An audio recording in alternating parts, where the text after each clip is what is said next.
Thank you, Congressman Rangel and Secretary Buttigieg.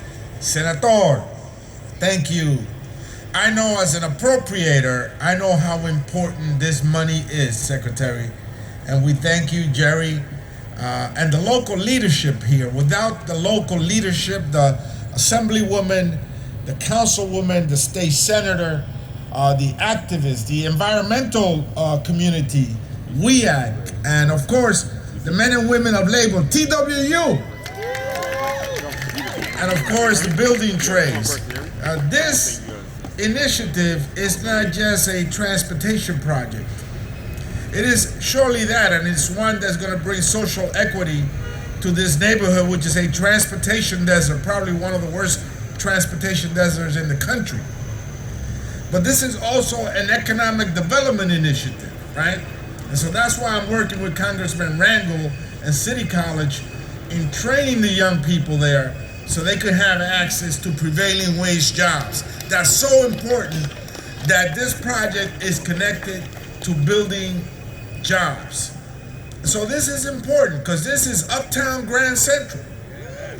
This baby here will connect you to Metro North and the 12 counties, including in Connecticut, around the city of New York. It will connect you with express bus service to LaGuardia Airport. And in the future, it will connect to water transportation both in the Harlem River and in the Hudson River.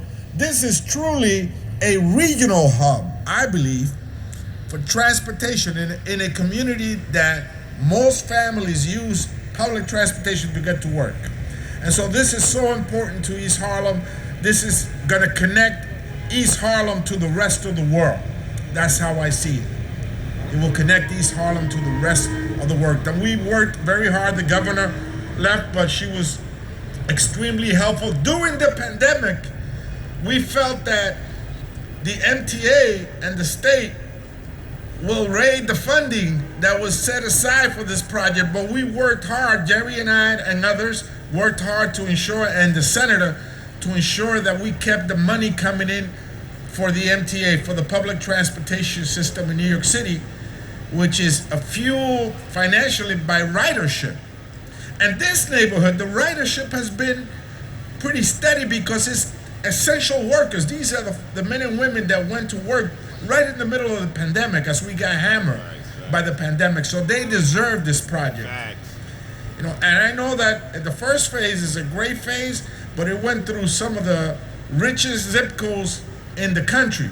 So they didn't look at the job situation too much, but I was paying close attention, Congressman, that the jobs get here, where they deserve to be. So thank you so much, Secretary, for your hard work. You know, I know that you have been invested, as the president has been invested, in making sure that anytime a transportation infrastructure project goes anywhere in the country, that is also a factor of social equity included in it. And I think this is the one that could be highlighted across the planet, really. And we know how people had to walk all the way from the Far East Side to the most overcrowded line in the country, the Lexington Avenue line.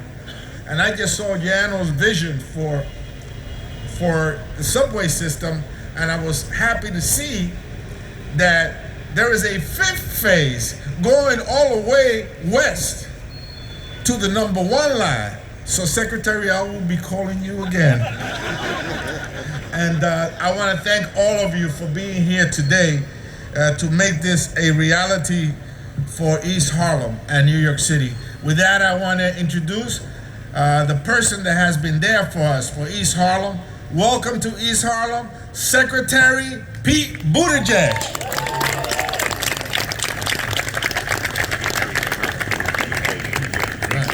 Well, thank you so much, Congressman. What a great day. What a pleasure to be here. This day I know is a long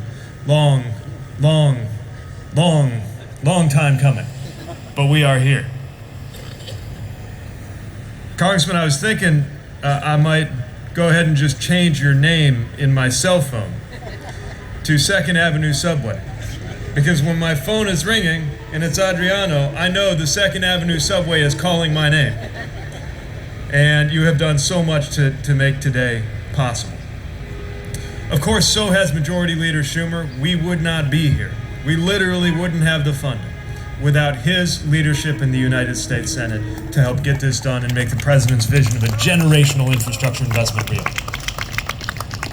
Likewise, she couldn't be here today, but yesterday we were with Senator Gillibrand, being able to count on her support and everybody who voted for that bill. Remember, we're about to celebrate the 2-year anniversary of President Biden signing that bill. That was far from guaranteed. We talk about it now like we can't imagine it was any other way. They wrote the obituary of this infrastructure bill many, many times that first year. But because of our friends in the Senate, because of our friends in the House, like Congressman Jerry Nadler, who I'm honored to be joining today, and because of the foundational work that was laid by those who came before. I often talk about these as the cathedrals of our infrastructure. I don't just mean how big they are. I mean the fact that, as with cathedrals, sometimes the hands that lay the cornerstone are not even from the same generation as the hands that get to lay the keystone. And that is one of the reasons why we are so honored and thrilled to be with Congressman Charlie Rangel. You're right, you didn't want to be around on that day. And I'll tell you, I wasn't around on that day when the bad news came. But I am so glad. I got to tell you, growing up all the way in Indiana, in my house, we knew the name of Charlie Rangel, inseparable from this neighborhood. And it is a great honor to be with you to celebrate that good news coming to this neighborhood on this day.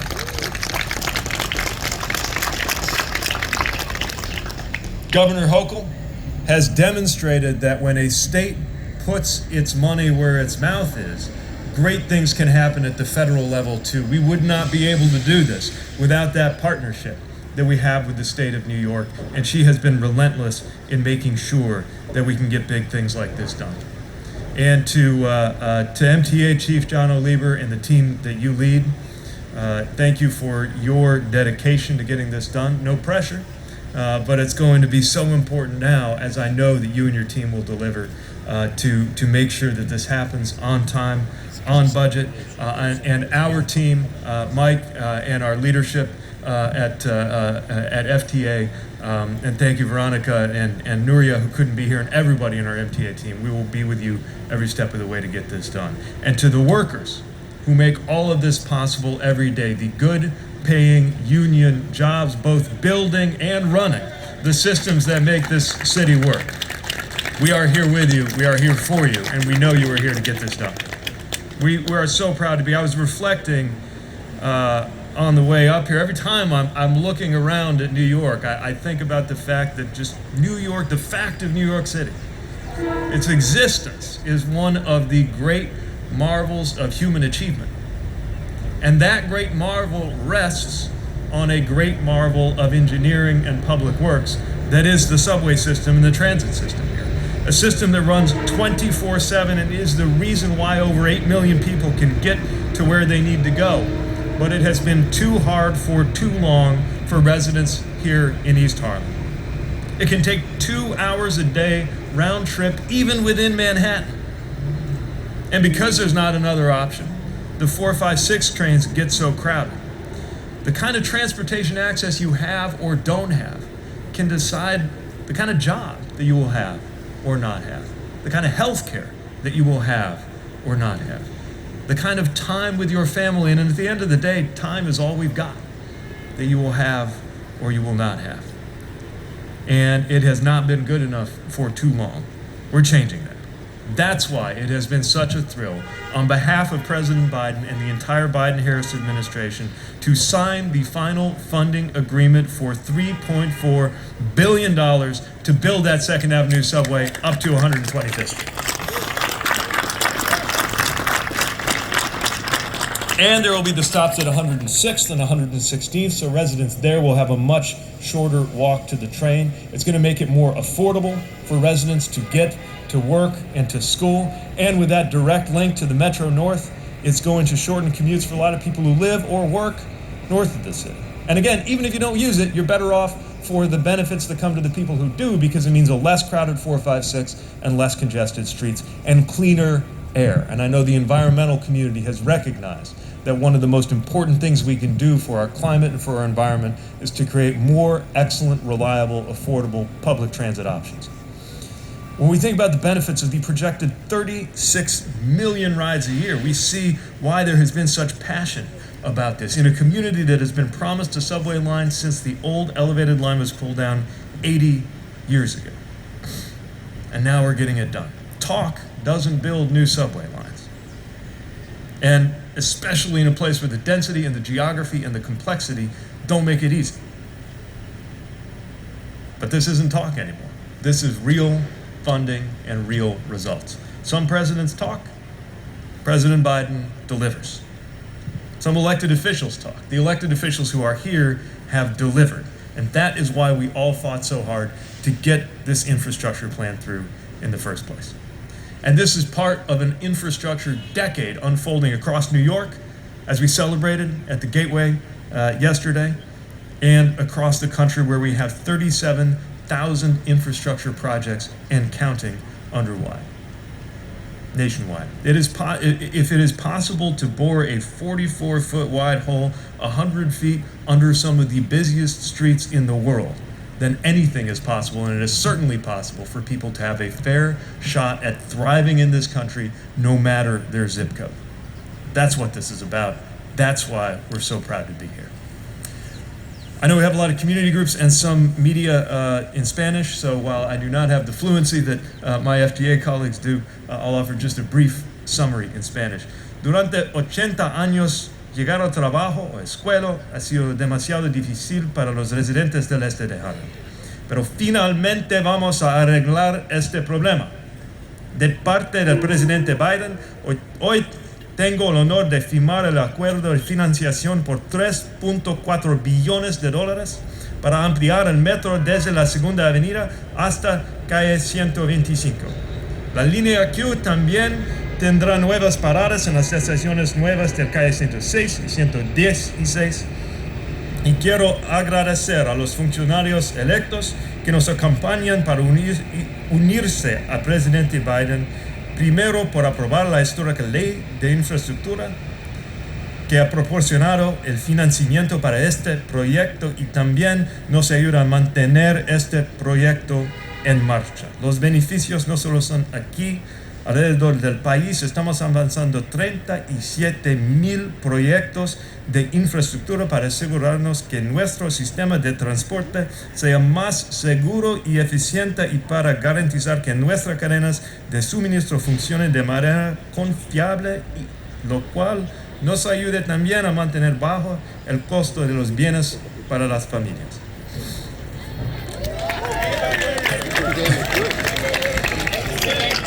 I hope somewhere my high school Spanish teacher is smiling. We only got to 2 of the languages spoken in the city of New York today.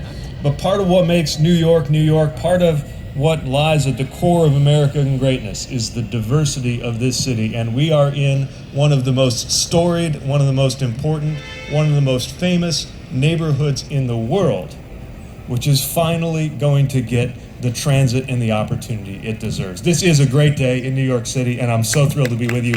Congratulations. Let's get to work. Thank you. Viva Alcalde.